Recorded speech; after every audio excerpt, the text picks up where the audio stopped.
السلام علیکم ورحمۃ اللہ۔ اللہ تعالیٰ کا بہت بڑا احسان ہے کہ اس نے ہمیں مسلمان پیدا کیا اور کلمے جیسی نعمت سے نوازا۔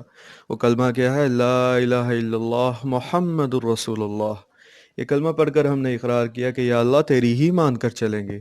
اب اللہ تعالیٰ کی بات ماننے کے لیے ضروری ہے کہ ہمیں پتہ ہو کہ اللہ تعالیٰ نے ہمیں کیا احکامات جاری فرمائے ہیں۔ ان احکامات کو جاننے کے لیے ہمیں قرآن مجید سے رجوع کرنا پڑتی ہے۔ آئیے دیکھتے ہیں کہ قرآن مجید اس صورت میں ہمیں کیا کہنا چاہتا ہے۔ السلام علیکم ورحمۃ اللہ وبرکاتہ۔ اعوذ باللہ من الشیطان الرجیم، بسم اللہ الرحمن الرحیم۔ سورۃ النحل۔ اس کا مرکزی مضمون اور موضوع جو ہے وہ شرک کا باطل ہونا، توحید کا ثابت ہونا اور پیغمبر صلی اللہ علیہ وآلہ وسلم کی دعوت کو نہ ماننے کے برے نتائج پر ان کو تنبیہ کرنا، اور جو حق کی مخالفت کرتے ہیں ان کو ڈانٹ پلانا۔ سورت کے شروع میں ہی اللہ تعالیٰ جو ہے وہ تنبیہی انداز کے ساتھ مخاطب ہیں، اور کیونکہ کفار مکہ جو تھے وہ بار بار کہتے تھے کہ ہم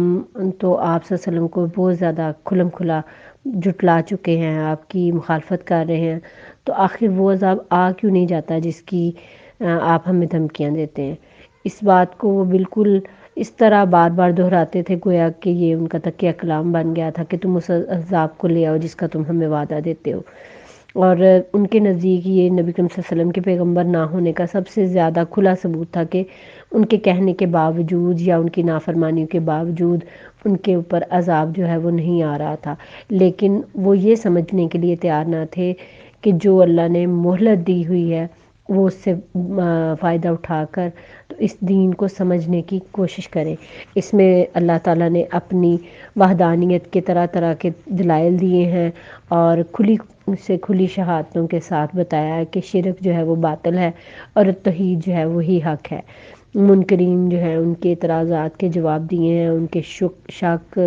ان کے حجتیں، ان کے حلے، ان سب کا ایک ایک کر کے جواب دیا جا رہا ہے، اور پھر ان کو اس حق کے مقابلے میں جو تکبر کرتے ہیں ان کو ان کے انجام سے ڈرایا جا رہا ہے، اور پھر بتایا جا رہا ہے کہ جو محمد صلی اللہ علیہ وسلم دین لے کے آئے ہیں، اگر انسان اس کو اپنی زندگی میں لاگو کر لے تو وہ کس قدر دل نشین ہے، اور اس کے مان لینے میں ہی ہماری دین اور دنیا دونوں کی بھلائی ہے۔ اور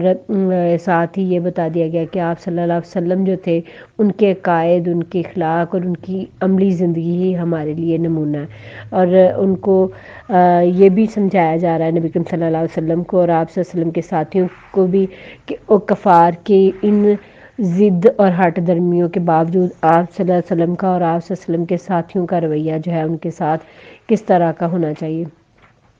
اللہ نے شروع میں بتا دیا کہ انسان کو پیدا کیا اور اپنی تخلیقات کو اللہ تعالیٰ نے سامنے لا کر انسان کو اس بات پر اکسایا ہے کہ وہ غور و فکر کرے اور سوچے کہ یہ ساری چیزیں اللہ کے علاوہ کوئی اور بنانے والا نہیں ہے، کہ اللہ نے انسان کو پیدا کیا، چار پاؤں کو پیدا کیا، اس میں انسان کے لیے فائدے رکھے، اس میں سے بعض جانور ہم ان کے اوپر سواری کرتے ہیں، بعض جانوروں کو ہم کھاتے ہیں، بعض جانور جو ہے ان کے ساتھ ہم بوجھ ڈھونے کا کام لیتے ہیں، اور پھر